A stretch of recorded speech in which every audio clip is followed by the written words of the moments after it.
Good afternoon, everybody. My name is Crystal. Welcome to my YouTube channel, and it's a couple of days now to Christmas. Merry Christmas, everybody. I'm here in my flat in Rochester, where I've been all weekend so far. I've had 2 calls from my mum, and I am an adult. I mean, for goodness sake. I'm a mature grown adult. I mean, I don't pester my children every single day. They've got their own lives to live. I've got 4 children, and I wish I really could see more of them. Unfortunately, I'm single as well because I got divorced in 2008. I had several boyfriends afterwards where the relationship didn't work out. And I've got an overbearing mother.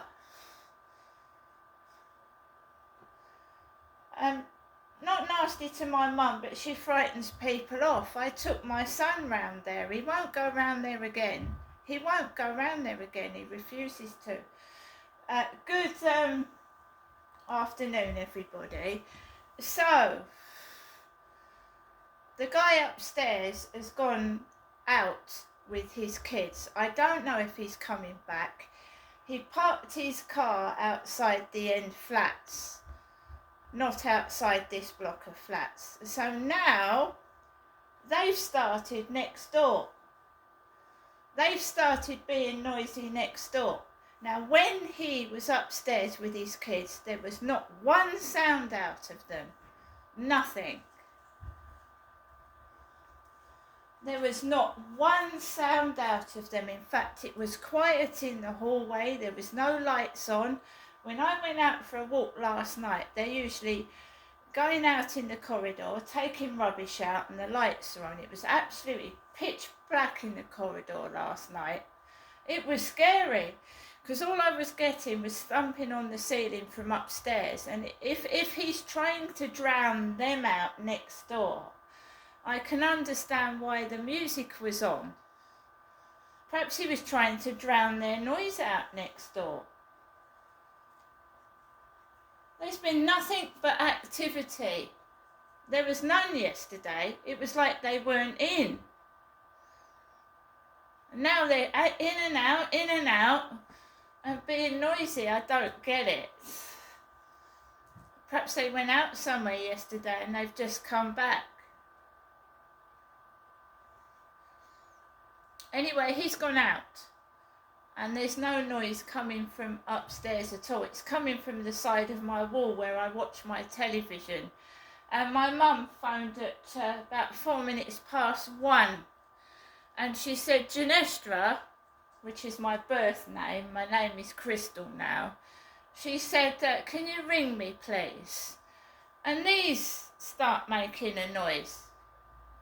And you know what's going to happen if I ring my mother? It's going to hurt my face. So, no, I'm not ringing my mother, and anybody that goes through my YouTube videos knows that what I'm going through. Do you know what I mean? I don't mind it's Christmas. It's Christmas, but it's a repetitive, like, bang, I don't know what it is, it's annoying. And I'm just trying to, like, I sang the Wombles today. Who remembers the Wombles? Orinoco, Madame Cholet, and I loved the Wombles. My favourite Womble was Orinoco with his hat, and I loved the Wombles, so I sang the Wombling song on Star Maker. I'm trying to make the most of a solitary Christmas, if that's okay with other people, and I don't need to keep talking to my mother, who clearly, when I go up to see her, doesn't really want to see me and tries to cause arguments. So it's purely just trying to stir things up, isn't it? It's not funny to watch someone under stress, is it? Do you find that funny, watching someone obviously having their mental health battered by inconsiderate people? It's funny, is it?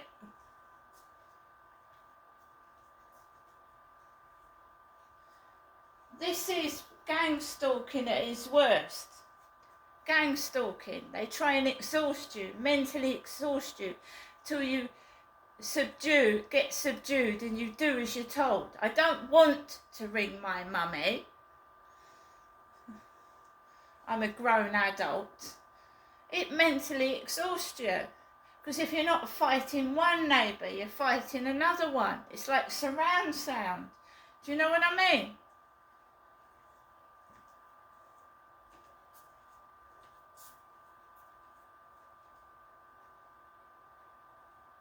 Why would somebody want you to be cross, especially at Christmas? Seriously. Oh, it made me laugh yesterday. Every time I tried to sing on Star Maker, somebody put the volume up on their stereo system. And I was singing, trying to sing quietly into the speaker.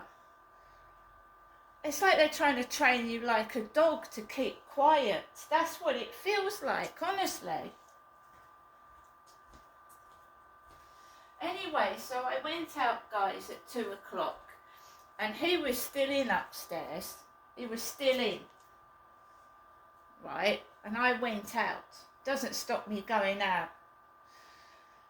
And I had Max under my arm. I had my bobble hat on and my coat. I walked across the road. And I walked onto the field. And it was quiet. It was quiet. There was nothing remarkable. And I walked onto the field. And I was able to let Max off for a bit until we came home, when that gentleman that looks like my father, you see, they try and frighten me that I'm going to end up like my dad, and we all will end up like my dad. We all die. All of us die. We can't escape it. That is our life. We're born, we live, we die. So someone threatening you that you're going to end up like your father, right? We all die in the end anyway, so it's not a threat to me, really.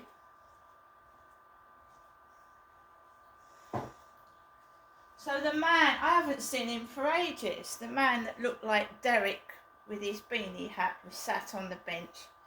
I think his dog must have passed on and he's got another one. It's not the boxer dog, it's a different dog, but it's the same man with his beanie hat on. He was sat on the bench, throwing a stick or a ball to his dog. There was a woman with white trousers on, walking that way, and I just waited for the guy that looked like my father, Derek, to walk off the field. And then when I'm walking back home to my flat, I don't live at the bottom where that ginger-haired lady with the glasses lives. I used to have ginger hair, but I've dyed it coffee brown. And it's longer than that lady's hair as well. So he parked his car down there. This is relevant because of the mindset of these bullies and these harassers and gang stalkers, whatever they are. So I wanted to go into my flat, but there was a load of people crossing the road near where I wanted to go, and I didn't want to distress my dog.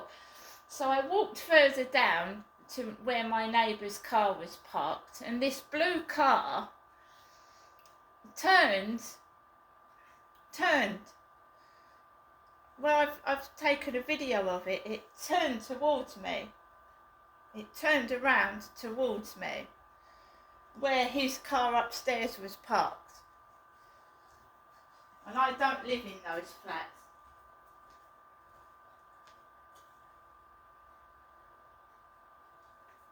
Don't live there.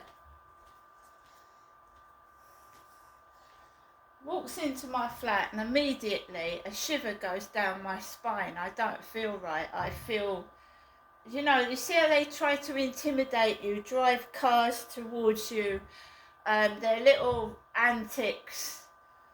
And I just felt a shiver go down my spine, and my mood changed from being fairly happy to like down and feeling like shit. I get into my flat. I want to read you something out as well out of the newspaper, something else. And I just feel, my mood changed. So I I put some of my washing out on the balcony on a dryer because I haven't got a tumble dryer. So I just get the dampness out of the clothes, and then I'll bring them in and put them on drying racks inside the flat. So I put my washing outside. I heard a door bang shut, and then someone had a hood right over their face. Now I'm not, I can understand it's cold. I know it's cold. I had a hat on myself, and people have hoods on, but it was actually a hood right over their face, and all you could see was their eyes. So they put the string over their nose, and all you could see was their eyes.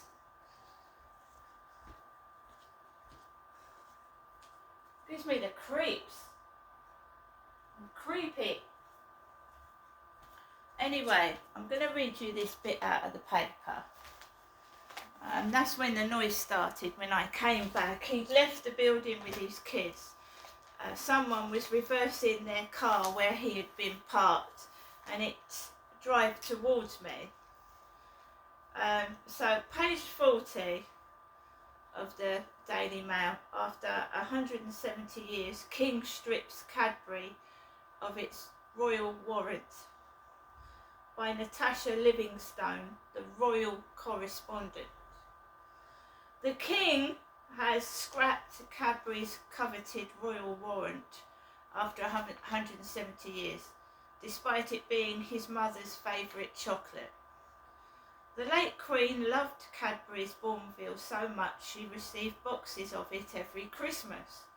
Her great-great-grandmother Victoria had awarded the top British exporter its warrant, but 6 monarchs later it is to lose its globally recognised mark of excellence after the King chose not to renew it, the Mail on Sunday understands.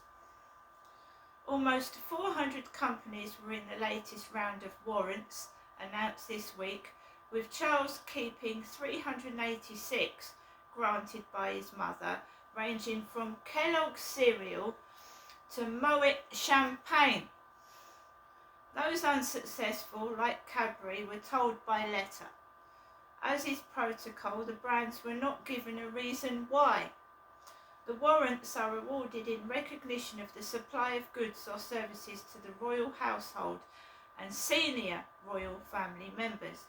It is understood the supply of Cadbury products to royal households has decreased over several years. The King is also known for his healthy eating, preferring a piece of fruit or fibre-rich seeds over a bar of chocolate.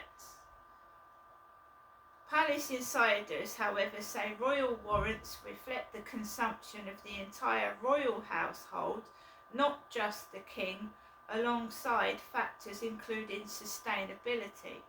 Consumer goods giant Unilever, which owns brands such as Marmite, is also missing from the list. But similar brands to Cadbury, which still have a warrant, include Nestlé, upmarket Bendix of Mayfair, which makes dark mint chocolates, and Prestat, one of London's oldest chocolate shops. More than 100 warrants have gone, although some companies may not have reapplied, may have ceased trading, or may have had their application deferred. Boots, which previously held a warrant from the late Queen, said its warrant was pending and had not been rejected. Cadbury, which makes family favourites such as Dairy Milk, Roses and Heroes, is one of Britain's most successful exporters. Originally manufacturing in Bournville, Birmingham, it is celebrating its 200th year in business. A Cadbury spokesman said, "Ours is a much-loved brand that has been a part of British life for generations and remains the nation's favourite chocolate. While we are disappointed to be one of hundreds of other businesses and brands in the UK not to have a new warrant awarded, we are proud to have previously held one and we fully respect the decision." And Buckingham Palace declined to comment. So Cadbury has lost its royal warrant, but Bendix still has one. So if it can't be to do with healthy eating, because Bendix is chocolate. It's an upmarket chocolate, Bendix. Crustat.